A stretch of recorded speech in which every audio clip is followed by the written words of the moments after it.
Good evening. This is my reading response for political and social classics. We were asked to read Founding Fathers, the Declaration of Independence, Articles of Confederation, the U.S. Constitution with amendments, and the Bill of Rights. These are all great documents. I'm a big fan of these documents. I'm a big fan of the documents, and give a little quick outline of what they're saying, what they're trying to say, identify their questions and arguments, and yeah, there we go.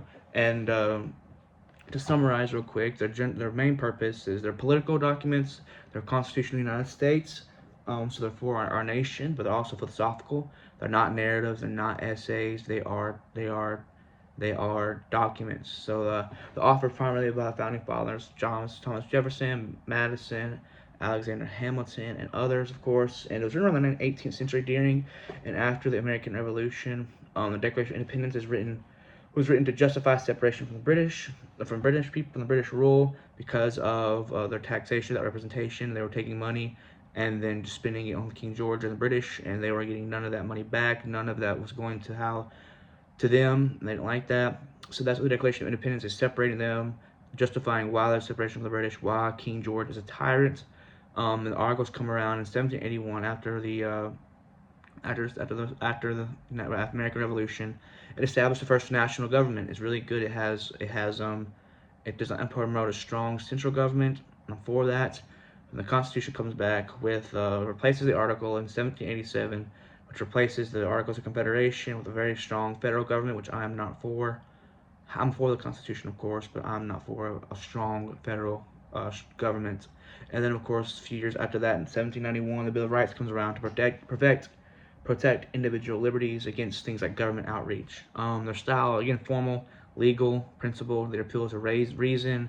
They appeal to our rights coming from God, and of course, historical grievances such as King George and his tyranny. These documents really address political, moral, philosophical questions about how authority works, what are rights, where do our rights come from, who have these rights, liberty, freedom, and things like governance and how people are to lead.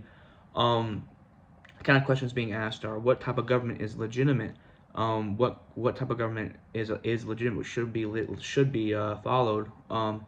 As the political type of questions, the moral philosophical type of questions are where do we get our rights, who gave us our rights, are they self-evident, of course, but we hold self-evident they come from God, and also how should power be structured and often also restrained.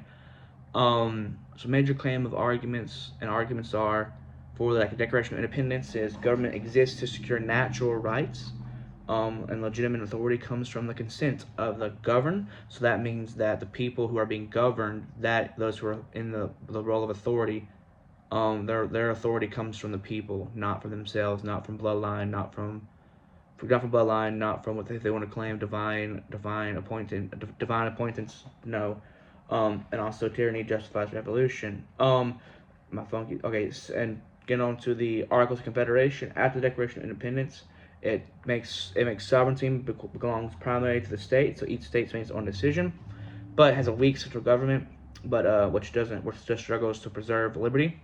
And I struggle with central and central government powers and state powers because too much state power has the government too much control, too much decision making, and they're not in this liberty. But also a good central government also helps establish a strong military. But no.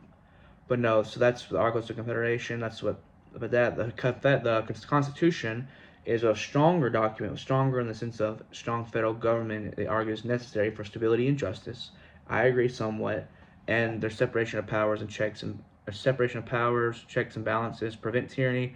Even though Madison himself wrote that the checks and balances are murky, hard to interpret, and I believe they were done so purposely. But anyways, in the Bill of Rights, Hamilton did not believe we needed this. He believed that the government should not list rights out for the people, because he was scared they would believe that the rights would come. They believe the rights comes from the government and not from God. And but no, I understand his grievances because we see that happening nowadays. That people are believing that our rights do come from the government. That's not right. Our rights come from being born in the image of God. But no, I'm sorry, my phone was messing up. So yeah, so I understand his grievances for that. Of course, we talked about Federalist Papers. I've talked about Federalist Papers, read the Federalist Papers, and before, and I'm not a big fan of Hamilton, but nonetheless, it argues in natural law philosophy and to critique a little bit the very good documents. The ground rights in theology and nature and God not coming from the government. This allows for moral critique of our unjust laws and rulers that come about. Realistic view of power. It recognizes men are fallible, men are sinful, and it recognizes that the corruption has a really good protection of liberty. But I guess the only thing is the Constitution is its overconfidence in its structural solutions. The system itself can become corrupt, of course, and it denies that all things have been affected by. It doesn't deny that, but it seems to forget the part where script where all things are affected by sin, even systems. There is no perfect safeguard from corruption. But if I'm going to ask my questions, these rights are unalienable, which is kind of go back. Why do they require legal protection to exist in practice?